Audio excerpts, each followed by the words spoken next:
Are you ready to learn about one of the most dominant fighters in the history of mixed martial arts? Cain Velasquez is a name that will go down in history as one of the best heavyweights to ever step into the octagon. From his incredible wrestling to his powerful striking, Cain was a force to be reckoned with during his time in the UFC. In this video, we'll take a look back at his career and the many impressive fights that made him a legend in the sport.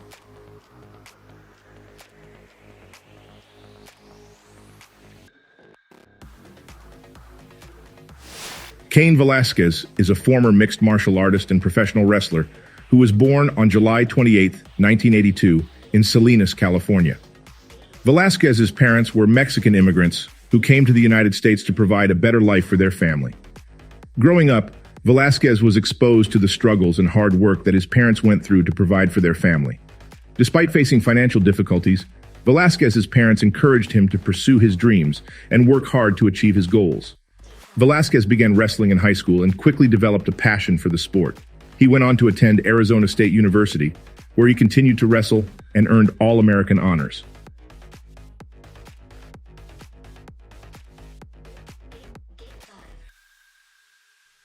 After college, Velasquez transitioned to mixed martial arts and quickly made a name for himself in the sport.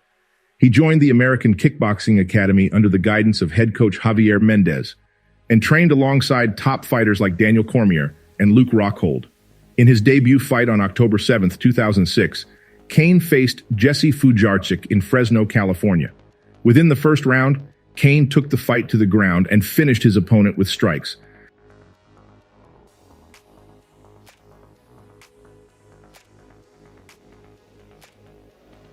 It was an impressive start to his professional career. Cain continued his dominance in his next fight against Jeremiah Constant in St. Petersburg, Russia.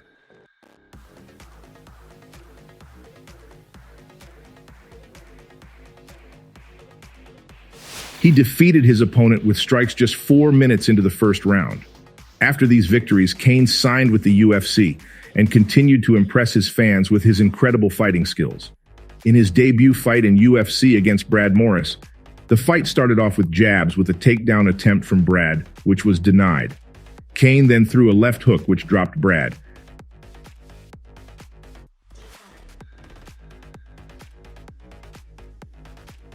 At this point, Brad was completely shook, but the fight still continued, with Cain taking Brad's back and delivering punches from top, which forced the ref to step in.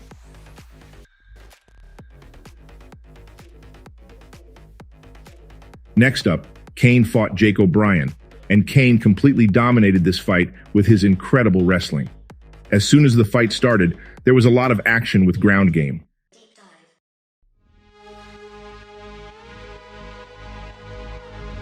Cain, being the better wrestler, locked one of Jake's hand within his legs and the other behind his head, delivering continuous and brutal blows to the unprotected face, forcing the referee to step in.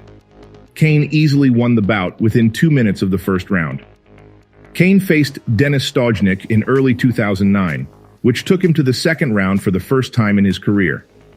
After a first-round stand-up with Denis, Cain took the fight down in the second round and finished it with strikes.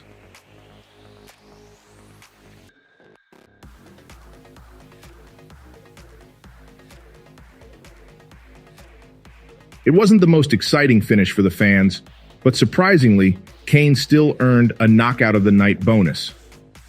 In June of 2009, Cain faced off against Chait Kongo in Germany.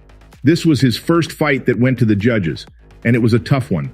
After being rocked early in the first and second rounds, Cain bounced back and dominated the fight with his wrestling and ground and pound. He proved that he could take a punch and had impressive cardio for a heavyweight.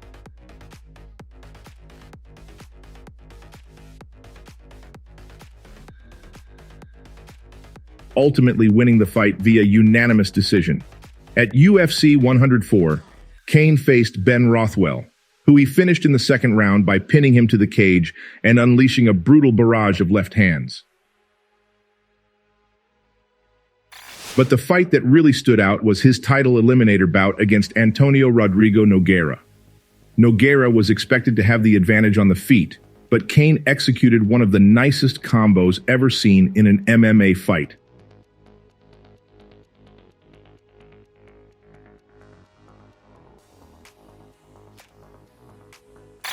knocking Nogueira out in a beautiful manner. Cain earned his shot at the title against then-champion Brock Lesnar, who was the betting favorite. But many people believed Cain was going to be the next best heavyweight, as he looked unstoppable at this point with his stellar striking and next-level wrestling. The two finally fought at UFC 121 on October 23, 2010. Lesnar came out swinging, but Cain weathered the storm, and even when Lesnar took him down, Cain was able to pop back up at ease. A very tired Lesnar was taken down himself and received heavy blows from Velasquez. Even when he was able to get out, Lesnar was spinning out of control due to exhaustion. Cain continued to pressure Lesnar and eventually finished the fight with strikes on the ground.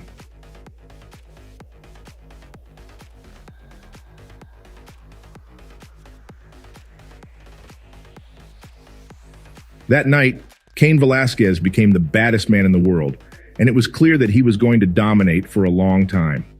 Despite being sidelined for a year due to a torn rotator cuff, Velasquez made a spectacular comeback in UFC's first ever event on Fox Network. Facing off against the #1 contender Junior Dos Santos, Velasquez was the underdog. But he had the wrestling advantage, and the world waited to see if he could overcome Dos Santos's striking prowess. Unfortunately, Velasquez was knocked down within the first minute, and Dos Santos began pummeling him with heavy bombs.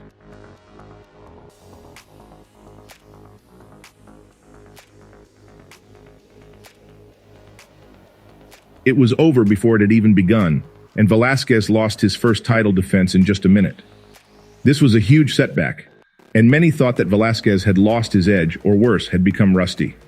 But Velasquez was not one to be kept down for long. He made his comeback 6 months later, facing Antonio Silva. The fight was brutal, with Velasquez slicing Silva's forehead open with a vicious elbow.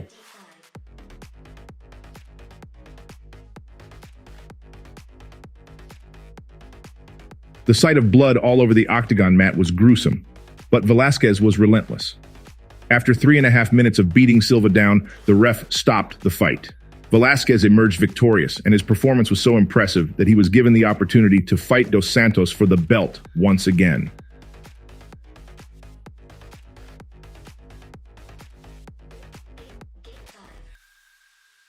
On December 29, 2012, UFC 155 was the place to be as Dos Santos and Velasquez faced off once again.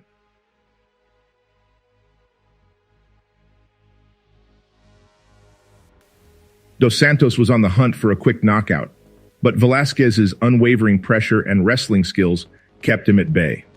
The final minute of the first round saw Velasquez land a powerful right hand that sent Dos Santos reeling.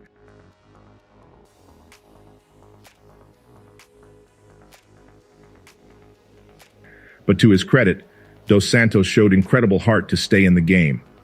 Despite Dos Santos's valiant efforts, Velasquez dominated the rest of the fight, landing an astonishing 111 significant strikes and executing 11 takedowns.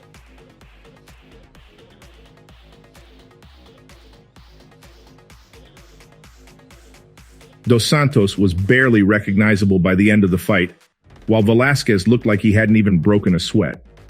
With a unanimous decision from the judges, Velasquez was crowned the new champion.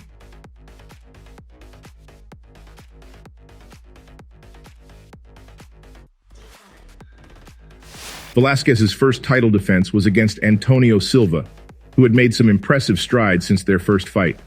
However, Velasquez wasn't about to let his guard down and quickly dispatched Silva with a right hand in the first minute of the fight.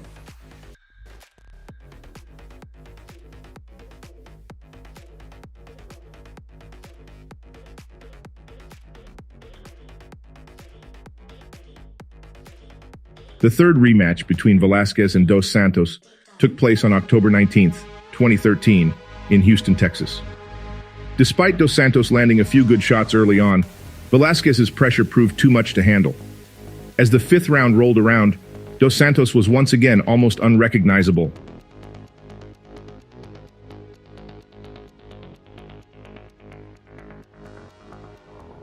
While Velasquez continued to work him against the cage.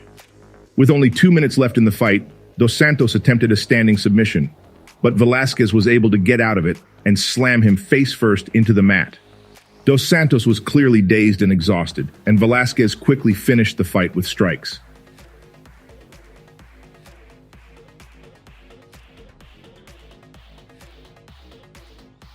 It was Velasquez's second title defense, and he looked virtually unstoppable.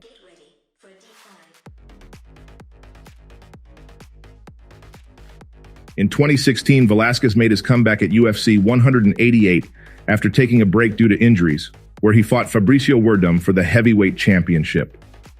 This fight was significant as it was in Mexico City, Velasquez's hometown. Fighting at high altitude in Mexico City posed a challenge for both fighters, but Velasquez was able to knock down Werdum early in the fight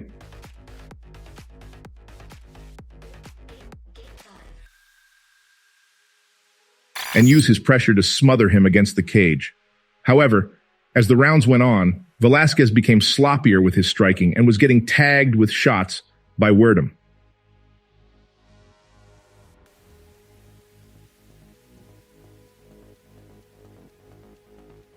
In the third round, Velasquez dove in for a desperation takedown, leading to his demise as Werdum locked in a guillotine choke, forcing Velasquez to tap.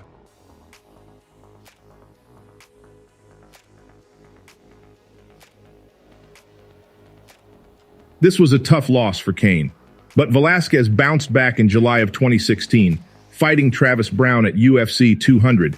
After dominating Browne throughout the fight with his pressure, wrestling, and striking,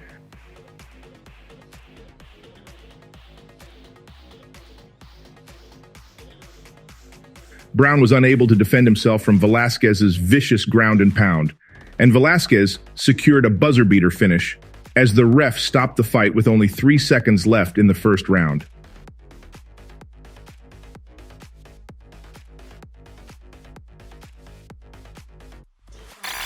When Cain returned in 2019 to face Francis Ngannou, fans were excited to see him back in action. While Cain had the wrestling advantage, it was clear from the start that Francis was a dangerous opponent. The fight lasted just 26 seconds, with Cain getting clipped by a right hand on the chin and falling to the mat.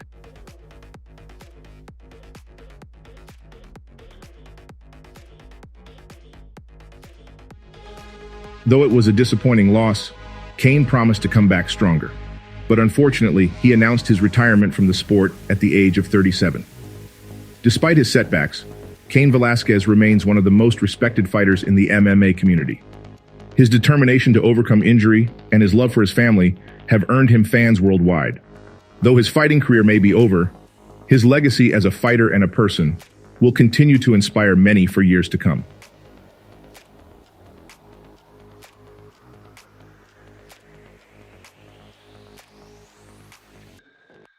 This was a brief overview of the career of Cain Velasquez, one of the most dominant heavyweights in mixed martial arts history.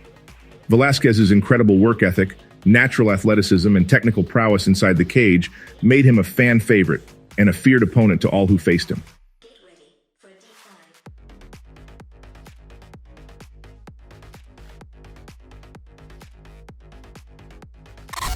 His accomplishments speak for themselves, and his legacy in the sport is secure. As a two-time UFC heavyweight champion and one of the top-ranked fighters in the world for many years, Velasquez will always be remembered as one of the greatest heavyweight fighters of all time. If you enjoyed this content, please like and subscribe to our channel for more MMA-related videos. Let us know in the comments below who you would like us to feature next. Thank you for watching.